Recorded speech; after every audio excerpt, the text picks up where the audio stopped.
Study IQ IAS, आपका selection हमारा mission. दोस्तों, जब हम एक्सट्रीम पॉवर्टी की बात करते हैं तो हम अक्सर कहते हैं कि वो इंसान गरीब इस वजह से है क्योंकि उसके पास बेसिक इनकम नहीं है। लेकिन अगर हम रियलिटी की बात करें तो गरीबी का होना सिर्फ इतना नहीं है कि उसके पास बेसिक इनकम नहीं है। गरीबी का होने का मतलब है कि उस इंसान के जीने के अधिकार से जुड़ी हर सुविधा की कमी का होना। और इसी तरीके से एक्सट्रीम पॉवर्टी का कंसेप्ट समझा केरला की कोट्टायाम डिस्ट्रिक्ट ने, जिसने अभी अभी नया रिकॉर्ड बनाया है about zero extreme poverty. Kerala की कोट्टायाम डिस्ट्रिक्ट ने समझा कि गरीबी is not only related to basic income.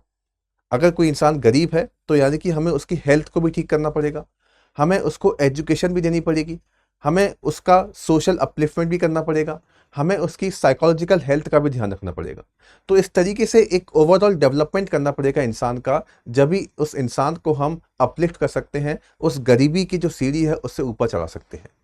तो आज इसी कंसेप्ट को हम समझेंगे कोट्टायाम ने किस तरीके से एक्सट्रीम पॉवर्टी का कंसेप्ट को समझा, जो कि बिल्कुल डिफरेंट कंसेप्ट है, और क्या क्या अप्रोच उन्होंने इस्तेमाल किए, रिसर्च क्या बताती है, क्या क्या तरीके हम और इस्तेमाल कर सकते हैं जिसकी हेल्प से हम इस पॉवर्टी को रिड्यूस कर सकते हैं।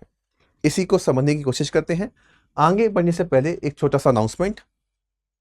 आप अगर जीएस की कॉम्प्रिहेंसिव तरीके से तैयारी करना चाहते हैं तो आप हमारे फाउंडेशन P2I बैच ज्वाइन कर सकते हैं। ये सारे बैचेस आपको ओनली हिंदी, ओनली इंग्लिश और इंग्लिश में भी अवेलेबल हैं।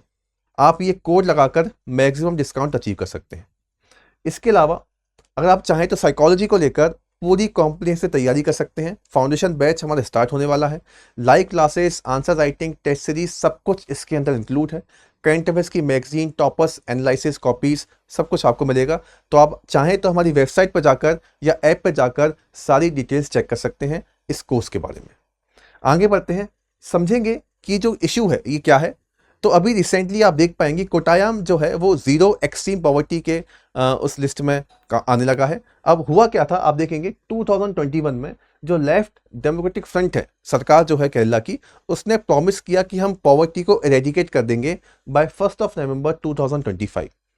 तो आप देख पाएंगे कि अभी तक तो ये डेट पहुंची नहीं है और उससे पहले ही उन्होंने काफ़ी अपने कामों को पूरा कर दिया है। अपनी जो प्रोसेस है उसमें काफ़ी वो आगे जा चुके हैं।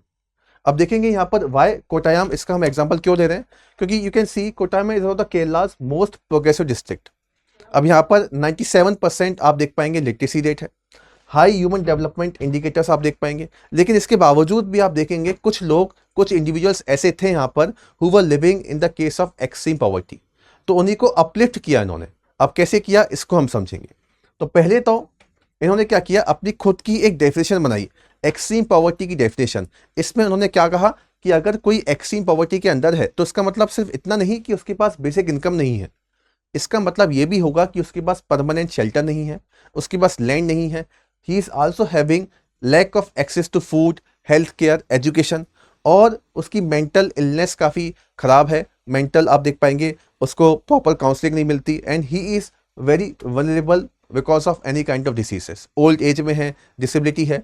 तो इन सब को हमें ठीक करना है, मतलब कि एक प्रॉपर डेवलपमेंट करना है। डेवलपमेंट का मतलब तभी होता है जब आप ओवरऑल उस इंसान को समझो, उसका सोशल डेवलपमेंट, उसका इमोशनल डेवलपमेंट, फाइनेंशियल डेवलपमेंट और कॉग्निटिव डेवलपमेंट पे आप अटैक करो। तो वही अप्रोच इन्होंने अपनी इस डेफिनेशन के अंदर बनाया। अब इसी में आप देखेंगे ये डेफिनेशन काफ़ी अलग है, ये डेफिनेशन काफ़ी यूनिक है, क्योंकि अगर हम जाएं ग्लोबल डेफिनेशन जो एक्सट्रीम पॉवर्टी की होती है, जो वर्ल्ड बैंक के द्वारा दी गई है, वो बात करते हैं, वो कहते हैं कि extreme poverty is defined if one is living on less than you can say $2.15 per day. ठीक है, तो इस हिसाब से इन्होंने अपनी डिफाइन कर रखी है। और अगर उसके पास बेसिक ह्यूमन सर्वाइवल नीड्स नहीं है, ठीक है, शेल्टर नहीं है, ओके, इनकम रिसोर्सेज नहीं है, तो मतलब कि ये जो ग्लोबल डेफिनेशन है it is basically related to the income concept. और इन्होंने आप देखेंगे अलग ही कंसेप्ट बताया। बेसिक इनकम के साथ साथ इन सब का होना अगर नहीं है, अगर आप अपना जीवन व्यतीत कर रहे हो और आपके पास ये बेसिक रिक्वायरमेंट भी नहीं है, तो आप एक्सट्रीम पॉवर्टी के अंदर आ जाएंगे। तो इस तरीके से इन्होंने लोगों को आइडेंटिफाई किया, अपनी डायमेंशंस को ब्रॉड किया। तो केरला ने क्या किया, अपनी जो एक्सट्रीम पॉवर्टी की डेफिनेशन थी उसको बियॉन्ड किया, बियॉन्ड गए इनकम मॉडल के। It is not only income only model, income related model नहीं है। इनकम एंड एसेट्स तो होंगे ही, फूड सिक्योरिटी भी होनी चाहिए, हेल्थ केयर, एजुकेशन, और आप देखेंगे सोशल वल्नरेबिलिटी भी नहीं होनी चाहिए उन लोगों की। तो आप देख पाएंगे इंडिकेटर्स उन्होंने क्या क्या रखे। अगर नो रेगुलर इनकम में है तो extreme poverty, inability to afford to meals a day तो भी इसके अंदर आएंगे। अगर एक्सेस नहीं है उनके पास बेसिक मेडिसिन की, बेसिक हेल्थ केयर की, तो भी इसके अंदर देखा जाएगा। अगर बच्चों के पास शिक्षा नहीं है, उनके पास आधार कार्ड नहीं है अपनी आइडेंटिटी बताने के लिए, या राशन कार्ड या कोई और पहचान पत्र नहीं है, और इसके अलावा आप देख पाएंगे अगर ओल्ड एज है, मेंटल इलनेस है, कोई भी तरीके की फिजिकल डिसेबिलिटी है, तो भी वो इस कैटेगरी के अंदर आएंगे, तो भी उनको ठीक किया जाएगा। तभी जाकर हम कहेंगे कि हमने डेवलपमेंट किया है, हम अपने आप को एक्सट्रीम पॉवर्टी से बाहर निकाल के लेके आ पाए हैं। तो आप देखेंगे काफी इंक्लूसिव डेफिनेशन आपको देखने को मिलेगी, which is very important from the perspective of country. अब इसमें हम देखेंगे कि इन्होंने शुरुआत कैसे की। तो शुरुआत जैसे मैंने आपको भी बताया 2021 के अंदर होता है अनाउंसमेंट, 21 के अंदर अनाउंसमेंट करते हैं और मैसिव ऑपरेशन शुरू हो जाता है।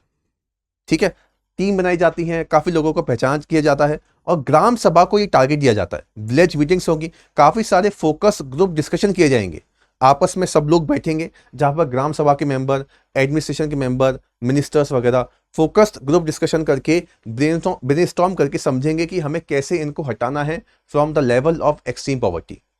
ओके, तो सर्वे में देखा जाएगा it is not just economic but also social and psychological assessment, सब कुछ पैरामीटर ध्यान रखा गया। आप देखेंगे यहां पर it is not just related to economy, it is related to social also, it is related to their mental health also. तो साइकोलॉजिकल, सोशल और इकोनॉमिकल सारी डायमेंशंस को ध्यान में रखते हुए ये प्रोजेक्ट शुरू किया गया। अब फाइंडिंग्स निकल के ये आई कि इतने सारे इंडिविजुअल्स आप देख पाएंगे 107 में इंडिविजुअल्स को उन्होंने आइडेंटिफाई किया और आफ्टर वेरिफिकेशन उन्होंने कंफर्म किया कि 903 लोग confirm to be living in extreme poverty in Kottayam. 903 लोग जो हैं वो एक्सट्रीम पॉवर्टी का शिकार है। अब यहां से बात आगे बढ़ती है और ये अपनी स्टेप जो होता है, अपना जो फ्रेमवर्क होता है उसको करना शुरू कर देते हैं और इसमें अलग अलग छोटे छोटे प्लान बनाएंगे, माइक्रो प्लान होंगे और हर एक प्लान के अंदर एक एक इंटरवेंशन लिया जाएगा। अब जैसे मैंने आपको शुरुआत में बताया था कि अगर कोई इंसान गरीब है तो सिर्फ इनकम नहीं, उसकी हेल्थ, एजुकेशन सब जगह टारगेट किया जाएगा। तो इसी तरीके से सारे के सारे माइक्रो प्लान बनाए गए, जैसे कि हाउसिंग और लैंड के लिए आप देख पाएंगे livelihood, financial inclusion, life mission और प्रधानमंत्री आवास योजना के तहत उनको घर मिले। इसके अलावा आप देख पाएंगे मानव स्थिति मनु कैंपेन जो है उनके थ्रू उनको लैंड दिया गया, होम्स घर दिए गए जहां पर इलेक्ट्रिसिटी होगी, टॉयलेट्स होंगे, ड्रिंकिंग वाटर होंगे। तो यहाँ पर हमने एक टारगेट, एक जो उनका जहां पर वो लैग कर रहे थे हाउसिंग और लैंड में, वहां पर अचीव कर दिया, पहला माइक्रो प्लान। सेकंड आप आएंगे फूड और हेल्थ की बात करेंगे तो यहाँ पर देखिए आप 693 इंडिविजुअल्स गॉट फ्री मेडिसिन। ठीक है, पैलिएटिव केयर प्रोग्राम में उनको इनरोल कराया गया ताकि उनकी हेल्थ सही तरीके से बनी रहे।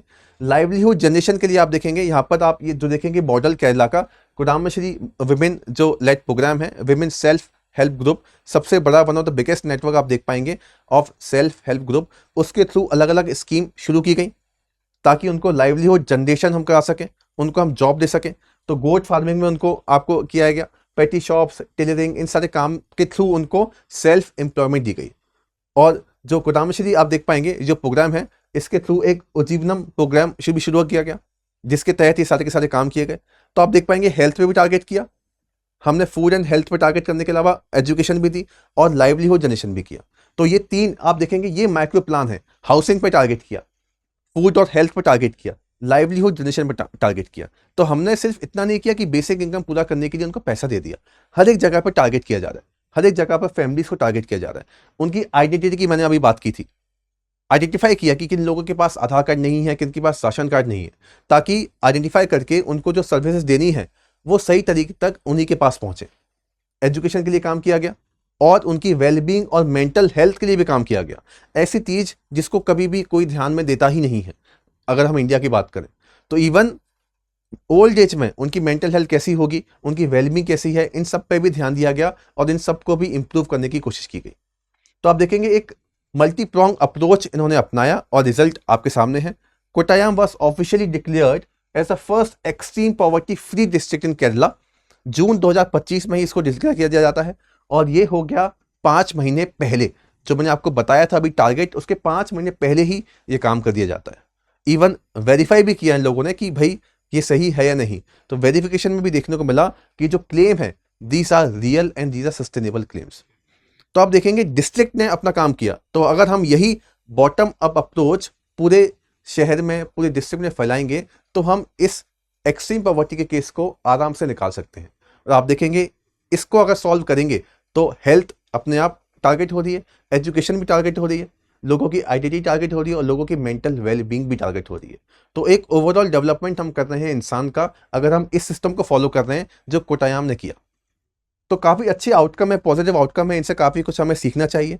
और इसी के थ्रू हम एक और देखेंगे, इसी में ही आप इंटीग्रेट कर सकते हैं, एक और प्रोग्राम है जिसकी हेल्प से इन्होंने ये काम किया, that is related to cash transfer directly to the women. Cash transfer जैसे काफ़ी इफेक्टिव माना जाता है, लेकिन इस केस में देखा गया कि अगर हम विमेन को डायरेक्टली कैश देते हैं तो विमेन वो पैसा खर्च करेंगी बच्चों की हेल्थ में, बच्चों की एजुकेशन में, तो अपने आप ही आप देखेंगे पूरे फैमिली का डेवलपमेंट होता है। ओके, तो that go directly to the women which can be link with different kind of support programs like education और health and different kind of services. तो कोटायाम ने आप देखेंगे ये भी अलाइन किया, उन्होंने इस सब चीज़ों को अलाइन किया, women receive cash and housing support. Okay, जो कुटुंबश्री जो प्रोग्राम था अभी मैंने आपको बताया, उसके थ्रू ये सारे के सारे काम किए गए, ट्रांसफर किए गए, विमेन को सीधा पैसा दिया गया, उनके हाथ में पैसा आया, उनके हाथ में पैसा आया तो बच्चों की एजुकेशन हुई, उनके घर परिवार वालों की हेल्थ पूरी हुई।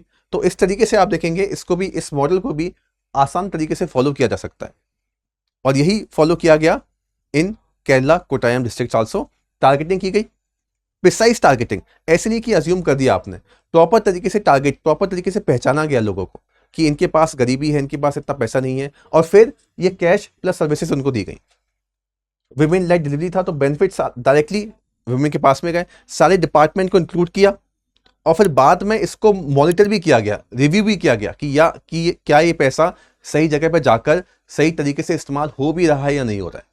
तो आप देखेंगे सारी स्टेप्स आप लिख सकते हैं, precise targeting, cash plus services, women led delivery, departmental convergence and monitoring and revision. इन सारी स्टेप की हेल्प से आप देख पाएंगे ये पूरा का पूरा डेवलपमेंट हो पाया। तो हमें ये समझना बहुत ज़रूरी है, ये जो इन्होंने किया इसको हम कैसे अप्लाई कर सकते हैं अलग अलग जगह पर और कैसे हम इससे बेनिफिट ले सकते हैं। तो हमारे देश को और अलग अलग जो भी डिस्ट्रिक्ट हैं उनको बहुत ज़रूरत है कि इनसे एक इंस्पिरेशन लें। ये जो मॉडल अभी हमने देखा, काफ़ी सारे लेसन हमको देखने को मिलेंगे। जैसे हमारे यहाँ पर एक्सट्रीम पॉवर्टी का जो कंसेप्ट है वो काफ़ी नैरो है, उसको ब्रॉड करने की आवश्यकता है। अगर हम उस कंसेप्ट को ब्रॉड करते हैं तो हम ह्यूमन का ऑल राउंड डेवलपमेंट कर सकते हैं, जो बहुत इंपॉर्टेंट है। उसकी आइडेंटिटी, उसकी सोशल डेवलपमेंट, उसका इमोशनल डेवलपमेंट, उसका साइकोलॉजिकल डेवलपमेंट काफ़ी इंपॉर्टेंट है। तो ये सब हम कर सकते हैं अगर हम ये सारी स्टेप जो अभी हमने देखी उनको फॉलो करें। तो कोटायाम का जो मॉडल है दैट मस्ट बी रेप्लिकेटेड, इसको हमें एक केस स्टडी की तरह समझना पड़ेगा और देखना पड़ेगा कि हमें कैसे जो स्कीम बेस्ड वेलफेयर है हमें उन्हें फैमिली स्पेसिफिक रिहेबिलिटेशन मेजर्स पे कन्वर्ट करना है। अभी हम स्कीम बनाते हैं और बात खत्म, अब वो स्कीम का फ़ायदा लोगों तक पहुंच रहा है या नहीं पहुंचता इसके बारे में हमें कोई जानकारी है ही नहीं। हम पूरी फैमिली पर टारगेट करते नहीं, हम उनकी हेल्थ के बारे में, उनके डेवलपमेंट के बारे में सोचते नहीं। तो वही करने की आवश्यकता है। कैश ट्रांसफ़र टारगेटेड होना चाहिए, जिसको ज़रूरत है वहाँ तक पहुँचे और उनका सही तरीके से इस्तेमाल भी हो, ठीक है। And then empowering women is not a side benefit, it is central to the poverty removal. तो इस केस स्टडी से जो अभी हमें देखी, इससे हमें ये बात भी समझ में आ गई कि अगर हम विमेन लेड कैश ट्रांसफर करते हैं तो उससे बेनिफिट निकल के आते हैं, उससे बेनिफिट निकल के आते हैं और वो काफ़ी इंपॉर्टेंट एक पैरामीटर है जिसकी हेल्प से हम पॉवर्टी को रिड्यूस कर सकते हैं, एक्सट्रीम पॉवर्टी को हटा सकते हैं। And most importantly poverty is not just financial, इसको समझना बहुत ज़रूरी है। अभी तक समझा जाता है कि पॉवर्टी एक फाइनेंशियल है, पैसा दे दिया काम खत्म हो गया, लेकिन अगर ऐसा होता तो अभी तक शायद काफ़ी कुछ हो गया होता, लेकिन नहीं हो रहा है। तो हमें समझना पड़ेगा it is not just financial, it is related to society also, it is related to your gender also, it is related to psychology also. तो सारा एक ओवरऑल डेवलपमेंट करना है और इस केस स्टडी से सारे इंपॉर्टेंट पैरामीटर्स को ध्यान में रखते हुए अप्लाई करना है सब जगह। आई होप आपको ये इशू समझ में आया होगा। कोई और आपकी ओपिनियन है तो आप हमें कमेंट में बताइए। इसके अलावा आप टेलीग्राम पे भी हमको फॉलो कर सकते हैं। कोई आपके डाउट हैं जीएस को लेकर या आपके कोई भी डाउट है साइकोलॉजी को लेकर तो आप हमसे कनेक्ट कीजिए टेलीग्राम पर। ये नंबर पे आप कनेक्ट कर सकते हैं। कोई भी आपके डाउट हो, हमारी टीम आपको प्रॉपर तरीके से हेल्प करेगी। कोई भी आपको इश्यू है जीएस की प्रिपरेशन के लिए या साइकोलॉजी की प्रिपरेशन के लिए तो आप हमसे बात कीजिए, हम कोशिश करेंगे आपके इश्यूज़ को सॉल्व करने के लिए। Thank you very much. Study IQ IAS, आपका सिलेक्शन हमारा मिशन।